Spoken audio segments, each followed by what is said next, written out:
Good afternoon, on what is a warm, bright and blowy day. It is Tuesday the 30th of April and I'm in the reading up with a nice hot cup of tea and a box to continue unboxing. What I've got here, let's get hold of it, is Meanderings of the Mind. This is a scenario for Lamentations of the Flame Princess with fantasy role-playing.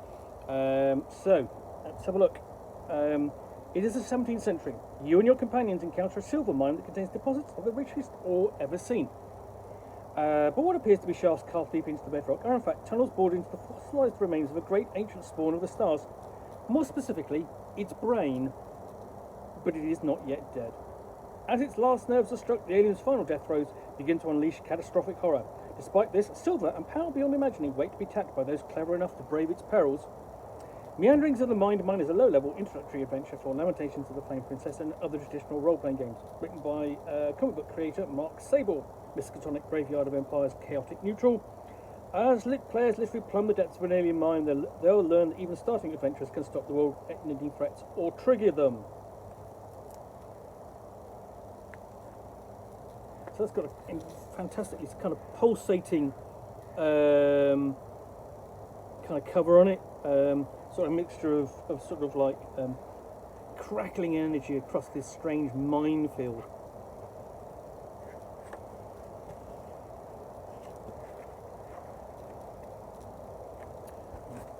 Table of contents, and then introduction. That's a place a bit disappointing. It's just very grey in here. That's a bit disappointing. List of player character motivations. That's a nice inclusion, because essentially you're going, why would I want to get involved in this? Well, here's a list of ideas, and what if your players actually come? Why have the player characters come to mind? Come to the mine, and here we have a good map of the mine, followed by encounters outside the mine, and what's in the mine, and that's a Glyn Seal map, I'm pretty sure. So we move into what's in the mine, and what we've got is one big table. So it's a percentile table. So you've got different options on there, followed by the actual entrance tunnel, the actual description of the entrance tunnel. And inside it's guarded, but you've got the bellows and the bathhouse somewhere for the miners to wash and clean themselves, and then the water wheels essentially, which is basically going to be pumping liquid out of the mine. And then we've got the furnace, the lab, the burning man, and the coalface bandits.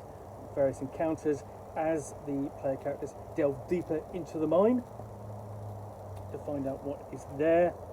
And then we've got an event, sabotage, between areas 2, 4 and 5, and then the crane and what lies beneath it.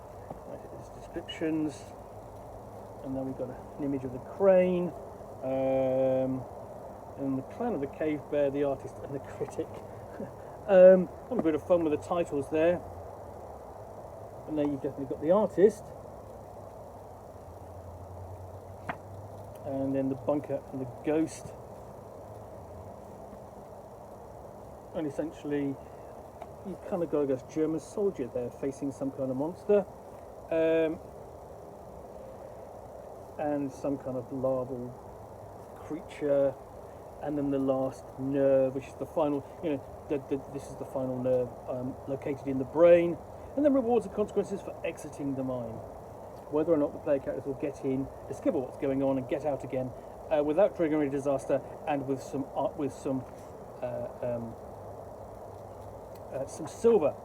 So, in comparison to other titles recently released for Lamentations of the Flame Princess fantasy roleplay, this looks it's a bit grey.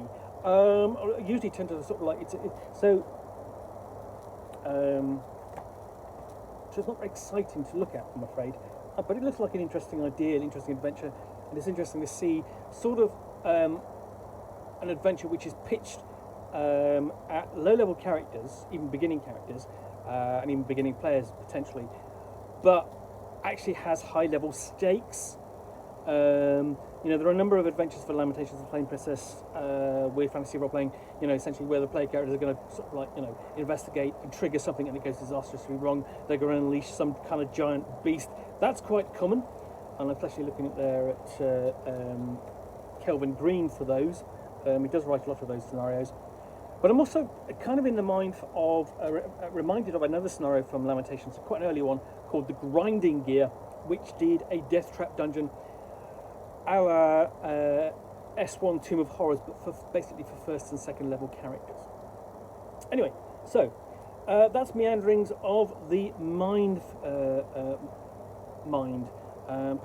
published by Lamentations of the Flame Princess for use with Lamentations of the Flame Princess Weird Fantasy role-playing, but obviously usable with really any other old school Renaissance retro clone.